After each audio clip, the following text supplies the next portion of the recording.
Welcome to the Veterinary Marketing Podcast, where it's all about how to attract, engage, and retain clients to your veterinary hospital using digital marketing. My name is Brandon Brashears. Thank you so much for taking the time to listen.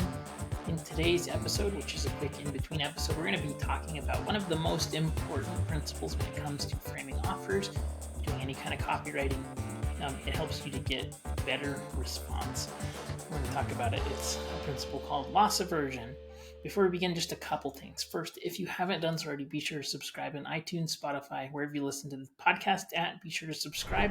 And if you could share this one episode or the podcast with somebody you think would benefit from it, I would be deeply grateful. I appreciate you for listening, and I would love to have more of an impact in the veterinary industry. So if you're watching or listening, please share this with a colleague that you think could benefit. All right, let's jump into today's episode. So the principle that I want to talk about is called loss aversion. If I told you you could gain $100, or if I told you you're going to avoid losing $100, which one do you think is a better motivator? If you guessed losing $100, that is absolutely correct. There's been a ton of studies out there that show that people are far more interested in avoiding loss, and they're actually the pain of losing is far greater than the potential for gain. So if you're walking and you saw a $100 bill on the floor and you found it, you'd be very, very excited. And that is a good thing. So that's when marketing, we have two elements that we can use. We have the carrot and the stick, right? So the carrot is the potential for gain, and the stick is the avoidance of pain. People want to avoid pain and they want to move towards gain.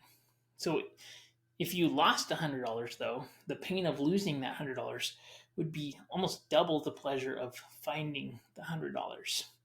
So it's a very, very important principle to note that in marketing, if you can use fear of loss as a motivator for people to take action, you're going to get a far better response. Now, I'm not saying you need to be fear mongering or anything, but if you told somebody that they could potentially have their dog have a better quality of life if they did dental procedures, which is true, that is potential for gain.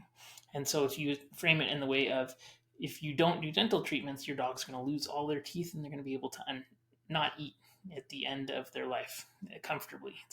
If you talk about that, that's going to be far more of a motivator, far greater motivator.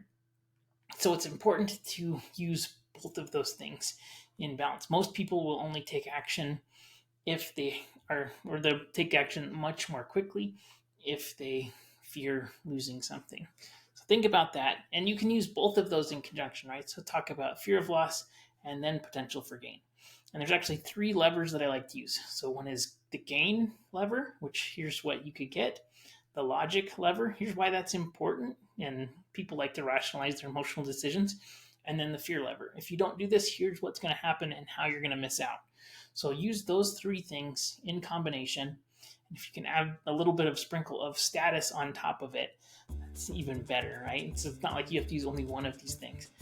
But use all of those things in combination and you're going to get better response and better result. I hope this was helpful. Please be sure to subscribe on iTunes, Spotify, wherever you get your podcast from, and we'll see you on the next episode.